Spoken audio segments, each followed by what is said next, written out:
So I think there's a lot of reasons why this orange buffoon decided to attack Iran. And I've been talking about some of those reasons here on the channel over the last few days. And a lot of it has to do with his deep psychological problems, the narcissistic injury he's suffered of late with his many humiliations, wanting good press coverage. And and there was an article in the New York Times about this recently, about how he was watching Fox News when Israel began these strikes on Iran, and he saw how well that was playing with the Fox News audience, his people, and so he wanted in on that. And that would be a good way to change the subject, from his many humiliations, and to make him look like a big tough guy once again. And now he seems to be embracing this idea of being a war fighter. He orders some bombs to be dropped, and now suddenly he's a great warrior. I mean, he was just, at this NATO meeting, and he even said he feels like a warrior or something to that effect. So he's really like embracing this now. And I think one of the reasons he's doing this is to distract from all the bad news that's out there, the bad facts about what's going on in this country. And chief among those things is the economy. The economy is in bad shape for a number of reasons. He inherited a good economy, and he, started flushing it down the toilet almost on day one. And we've already had one quarter, the first quarter of this year, we had negative economic growth. They were projecting like 2-point-something% growth. We had like negative growth, like negative 0.5 or so. I forget what it was. But it was negative economic growth. And if we have another quarter, if the quarter we're currently in, which ends like a week, if this quarter also had negative economic growth, we will technically be in recession. And realistically, we're in recession right now anyway, but the way they officially define it, I mean, that's negative economic growth. That's recession. But the way they, officially call something a recession is if we have two consecutive quarters of negative economic growth. And we may very well have that. We'll have to wait and see. But that's one of the things. And as much as he tries to lie about the state of the economy and prices and pretty much everything else, the American people aren't buying it. Now, the morons who watch Fox News and everything, of course they buy it. They'll buy anything. But the American people are living in this country, right? They're experiencing what's going on here. And the polls reflect that they don't think things are going well. And Donald Trump continues to be the most unpopular president at this point in his presidency, in the history, at least as far as we've been polling on this. And so I've got some poll numbers here, and a bunch of polls have come out. They're a little, they're not all exactly the same, but they generally say the same thing, that Trump is in the low 40s to upper 30s in his favorability, which is shit. I mean, we're not even 6 months in to this presidency. This guy's supposed to still be in his honeymoon period. He never had a honeymoon period. When was the last time we had a president that didn't have a honeymoon period? Well, I guess it was the first Trump administration, but other than this idiot, every new president is riding high in the polls, at least for a time. By the way, and I'm not going to talk about this in this video, but what the hell has the guy actually accomplished?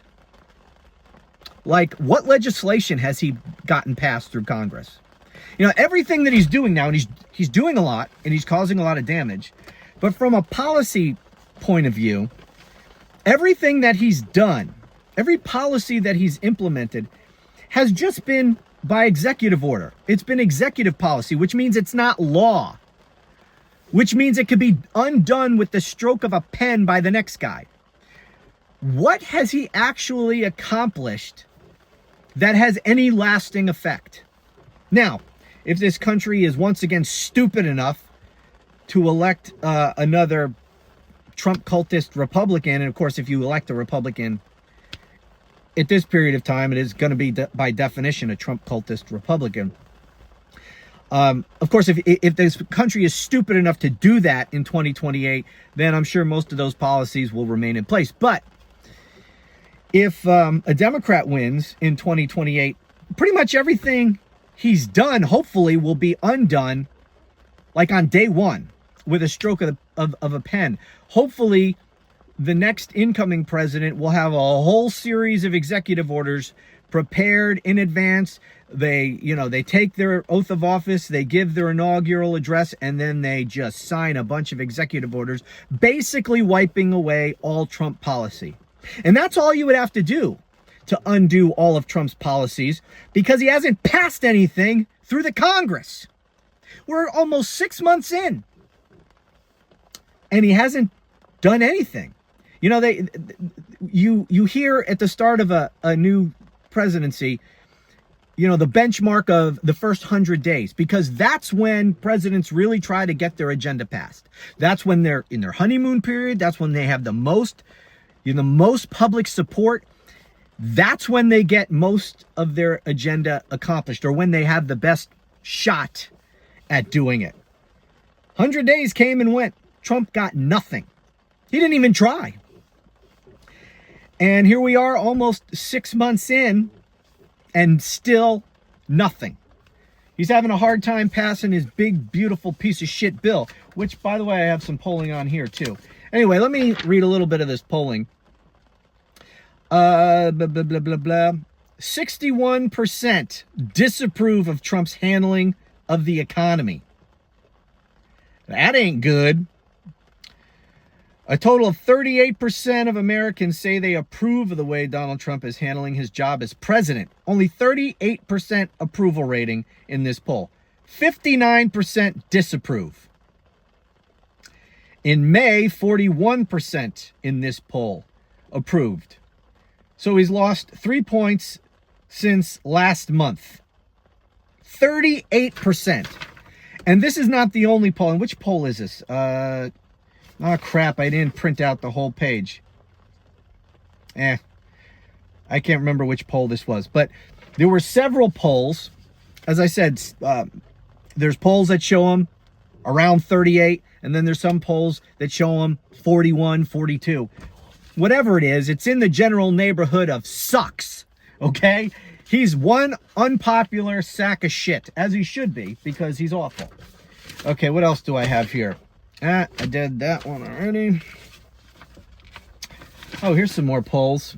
This one has him at 35% approval, 53% disapprove. Damn.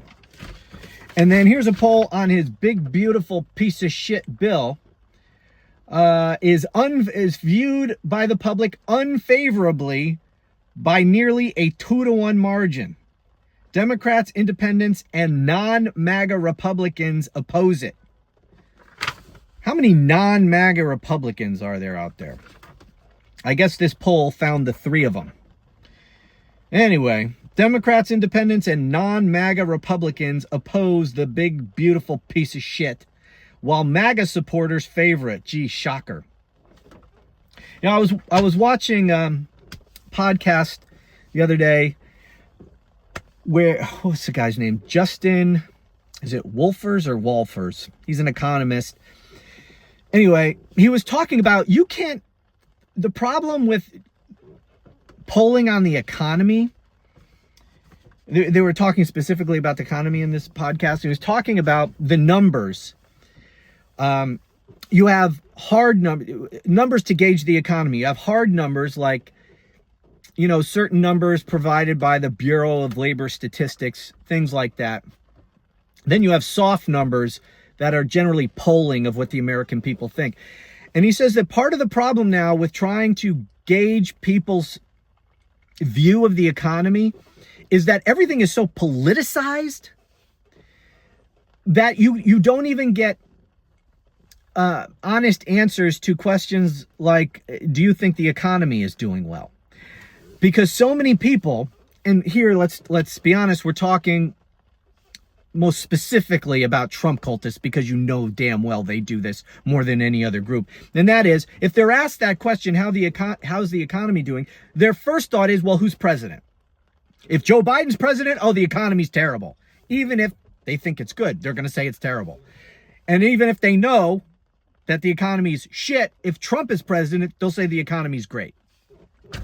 Anyway, so it's no surprise whatsoever that MAGA supporters favor the big, beautiful bill, because they're going to support anything Donald Trump says and does. But as what I said about Justin Wolfers, I'm not exactly sure how you say his name. Going back to this poll about the economy, where it said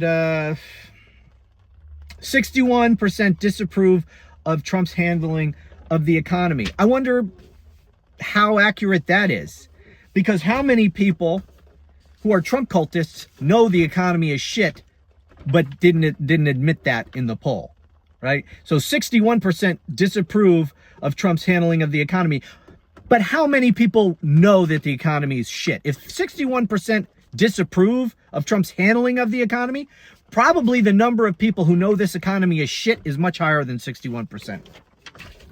Anyway, there's lots of bad news out there on the economy and other things. So I have no doubt that this is one of the things that motivated Donald Trump to take this action in Iran, and now keep, really pushing this idea that he's a wartime president. He's making it sound like we're at war and he's a war president right now, and he's a warrior. Why? Because you dropped a couple of bombs? That makes you a warrior? You did nothing except watch it on TV in the Situation Room. You want to talk about the people who carried out your orders and flew 36 hours in the plane and carried out this looks like a flawlessly executed mission, even though the objective wasn't achieved. Perhaps it looks like, we didn't obliterate their nuclear program, as Trump says, but that's not a fault of them. I mean, they were dug in deep. They had those facilities buried deep underground. It looks like, our military personnel who carried out this Trump's orders did so flawlessly. The fact that our bunker buster bombs weren't able to penetrate deeply enough to destroy everything, that's not their fault. Anyway, if you want to call them warriors, go ahead. But Mr. Bone Spurs watching it on TV, now he's a warrior? Give me a freaking break. But anyways, I think one of the reasons why he wants to talk about this, and why maybe he did it in the first place, is, among other things, to change the subject from all of this stuff. His shitty poll numbers, the horrible economy, and all of that. So, anyway, that's it for now. Thank you so much for watching. I'll talk to you again soon.